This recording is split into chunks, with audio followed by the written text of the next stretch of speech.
I add to this that we need to continue on to our children and our family and our friends as well, our own direct community.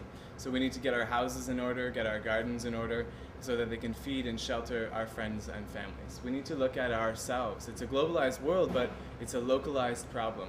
It's that one thing that we do at home that your neighbors or your roommates kind of question and think about. It's that butterfly effect that is important, causing that ripple in society, causing that ripple in your friends, getting people to think outside the box. So, the one thing that we try and do in our lives is to change the world, or if you're an environmentalist, is to save the world or whatever it is. But the only thing we can actually do in our lives is to change our own lives. There's the only one life in this world that you have 100% control over is your own.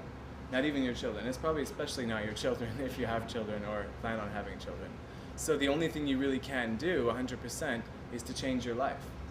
If you instead go about trying to change everybody else's lives in the room, then you're almost going to get more backlash, and it's going to defeat you because you'll drain yourself in trying. So it's important not to spend your life trying to change the world or trying to change the people, but try and change yourself, and people will see that as an example and move on from there. A really great example of that is a little short video, 3 minutes, on TED, the TED conference series. It's called How to Make a Movement, and it's about this ridiculous guy who dances, and within moments the rest of the crowd is following him. So it's all about doing what you need to do to change your life, and people will be inspired by that and change their own. So fundamentally, permaculture is rooted in a system of ethics. So actually, maybe let's go back and let's open the lens up on where we are today before we analyze what permaculture is as a system. If we had to guess or devise an ethic that governed our society today, what might it be? What comes to mind is the system of governance that we run on? Capitalism. Okay, good. So that's a really broad picture. Now dilute it down. What is capitalism at its core? Corporations running the world. And how do they run the world? Illusions. Pardon? Illusions. With illusions. And what are the illusions based on? Need for pardon? For monetary dependence, for monetary things, right? So whatever capitalism is, it's diluted down to the money aspect, right? So it's sole profitability and the need to have money to buy the things to fill the needs that are illusionary within our lives and our society. So it's fundamentally rooted in economics as the ethic that governs our society. So inherently we are all good people. And we have good decisions in our lives, and we care for one another, and when we can help each other, we do. But if the ethic of our society, the ethic that governs our everyday actions and our every breath of life, is rooted in profitability, and the fundamental of profitability, it's actually written in corporate trusts, is that the shareholder must profit over at all expense, means that if we diluted the world economy to this room, I would be trying to take as much money out of every one of your pockets as possible, no matter what the cause was to you, as long as I made profit. And so, fundamentally, the ethic of our society is pitting us against each other so that only one may survive in the high ethic of life, or in the high quality of life. And so that is the ethic that takes our positive thinking and our ability to have a good effect on this world and dilutes it and contorts it into this, well, this is what I would like to do, but this is what I have to do to fulfill my role in society, to fulfill the needs that I have, these illusionary needs. And so permaculture responds to this by utilizing a fundamental system of ethic that was used in ancient times. And so what are the common ethics of the tribes of the world and the ancient cultures of the world?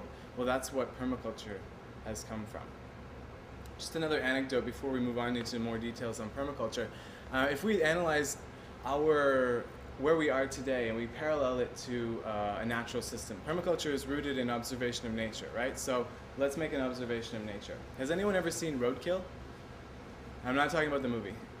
Like an actual dead animal on the side of the road. Okay, so if we froze if we froze traffic and there was no more cars to come and hit it, because that's usually the first answer that I get is another car will hit it, what will happen to that roadkill if you observed it for 24 hours? What is decomposition though? That's a very big term, right? What aspects? How will it break down though? With other organisms. So you'll have other bacteria coming along. What else will happen? You'll have flies come and lay their eggs, and in 3 days the larva will come and start eating it away. What else will happen? Yeah, you have your scavengers, like you'll have foxes, you'll have raccoons coming to scavenge bits and parts of it. So essentially there's an accumulation of life that surrounds that one pile of resource, which is this dead animal on the side of the road. And so if we look at that as an abundance of resource that's discovered within a local economy, the whole paradigms of all the ecosystems and all the societies that live there change so that they can harvest the abundance of this resource. This is where we are in human society. We have shifted the way our lives are because we found this abundant corpse of oil that can now redefine the way we live. The fundamental difference is that an ant and a raccoon does not stop its normal way of life to depend on a carcass on the side of the road. It will use the carcass, rebuild its own sustainable system, and return to that sustainable system of foraging when the carcass is completely done. Human society, we've forgotten our ancient ways of sustainability, and we are now devoting all of our energy to the corpse, and we're getting down to the bare bones. So it's important in this observation of nature to realize what is the natural response. The natural response is to shift from this abundant resource back to the natural ways, which is where we bring in the design technique of the ancient cultures. So permaculture uses a three-tiered ethic that was the common ethic that was observed in all ancient cultures is care for the earth, because the earth is the fundamental resource. Everything we have in our lives, everything we have on this planet stems from the earth, except for maybe a couple comets and meteors that enter into our atmosphere. So everything, it's the World Bank, literally, is the earth. And so if we invest in that system, we will always be regaining from that system. The second is care for the people, or people care. And in caring for the people and caring for each other, we fundamentally build up our resilience as a community, and we empower each other to sustainably utilize the earth and invest in the earth so it's a self-perpetuating system. So we've secured the resource, now we secure the community who's going to work that resource in a profitable, beneficial way for us.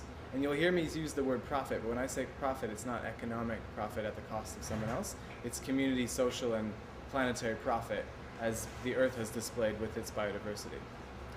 Now, the fundamental third ethic is fair share of resource, or return of surplus, or as Bill Mollison states it, a reduction in consumption and control of population growth, which is an extreme version of what I feel it really needs, which is to share the abundance of our resource. And so with these three ethics, we use that as the governing backbone of our design technique. Everything you do in nature, in an ancient culture, it had to take care of the planet, it had to take care of the people, and it had to redistribute wealth. You had to help those who were less fortunate than you were. And that was how communities were able to develop into societies and civilizations that we now know today, was through this cooperation, through this fundamental ethic of life that was adhering to the systems of nature. So implicitly is our stewardship and the ethic of life, the life ethic. And for this as well, it's also important to think about not only is every living thing intrinsic to the planet, but every non-living thing is intrinsic to the planet as well. All the elements, living and non-living, are important to the system and have their role, and we have our role in utilizing them as well. So all living organisms are not only a means, but an ends in and of themselves. They are a system in and of themselves. In observing permaculture, you'll find millions and millions of principles, but they've been diluted down to a dozen, which really give us a good perspective of how to utilize this technique. And so the first is to observe and interact. We need to observe the environments around us, and observe the systems, the ecosystems, and interact with them and discover the responses. When you go out and you focus your life to be positive, even though you observe that the life generally is negative out in the society, you'll observe that there's a lot more reciprocation, a lot more things that bring support to you.